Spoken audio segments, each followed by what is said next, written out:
Hi everyone, this is AJ with Trading Trainer. This is a little bit out of the ordinary for me. Usually I am talking about my specialty, my focus, my passion, which is options investing, especially selling premium with options. But there is another area where I do have some expertise, and that is in mutual funds, especially the selection of mutual funds. In my previous invention, I was actually called on to help big corporations pick the mutual funds that would be available for their employees to populate their 401k and pension plans with.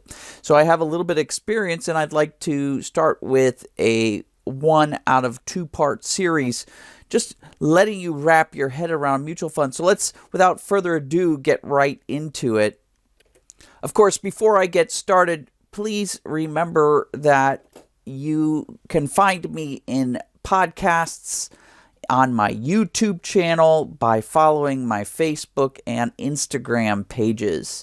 What I ask for you to do right now, right before we get into the main content of this video, is wherever you are, please click on that like button. Please subscribe, whether it's following that podcast through Spotify, Apple iTunes, through Google Play, or whatever source you listen to your podcasts on, whether you're following me on Facebook and Instagram, or whether you're subscribed and listening to me on YouTube or watching me on YouTube.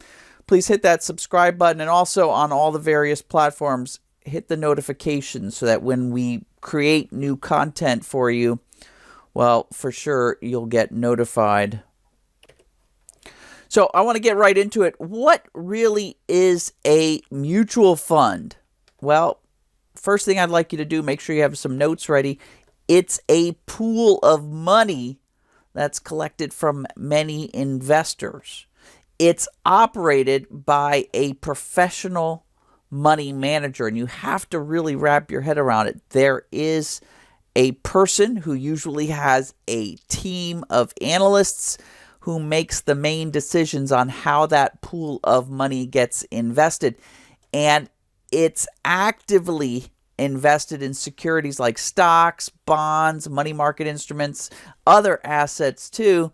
And it's actively structured and maintained in a portfolio holistic way to match the investment objectives stated in its prospectus. And I want you to really understand and look at the blue words that I put there. It's a bunch of money that you're contributing to. There is a money manager who actively invests it and actively maintains it. Where I want you to focus your mind here is on that money manager, because a lot of times when we're asked to think about mutual funds, we're given a marketing sheet and it gives us a breakdown of what that mutual fund might be invested in. Well, let me tell you that the mutual fund managers usually know when there's going to be a snapshot of their mutual fund taken, if you will, a marketing sheet made of that mutual fund.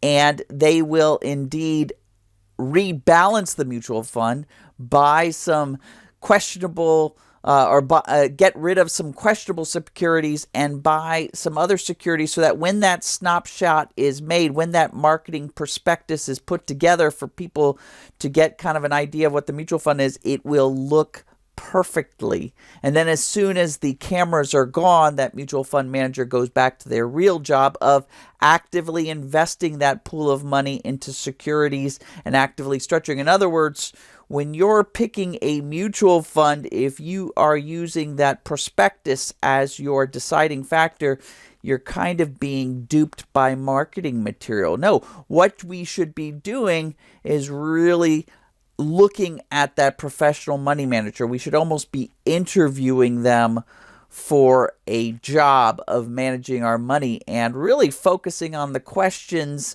of how can they do their job, or how well, what is their experience of doing their job of actively investing in securities for us and actively maintaining our money for us. That is really what it comes down to. So in part 2, in fact, let's get a little bit prepared for part 2. because in part 2, I am going to take you by the hand through a process of finding the best mutual funds to invest in. And in preparation for part 2, I'd like you to go to a website, open up a browser window, and go to a website labeled morningstar.com. I'd like you to visit that website, and I'd like you to click here and sign up, if you haven't already, for a free account. Yes, they're going to want some information because nothing on the internet is actually free. So they're going to want some information so that they can send you emails. So, of course, if you want, use your spare email address. You can always unsubscribe from their emails. A lot of email marketers also, after a certain amount of time of no response, will stop emailing you anyway. But get yourself a free account. You do not have to pay for a premium account to morningstar.com. And stay tuned for part 2 of this series, where I actually go through the steps to interview that manager, find out the best manager, and therefore the best mutual funds to invest your money in. Before you go, I want to just quickly remind you, if you like the content that we produce, if you like our podcasts, if you like our YouTube channel, if you like our Facebook and Instagram pages, please like them all. In fact, actively go out and find them all. Go to your Spotify, your Apple iTunes, your Google Play, and find our podcasts. Go to YouTube and find our YouTube videos and YouTube channel. Go to Facebook and Instagram. Actively find us, like us, subscribe to us, and turn on the notifications when we create new content, especially part 2 of this mutual fund, that you will get notified. Thanks, everybody. Talk to you soon.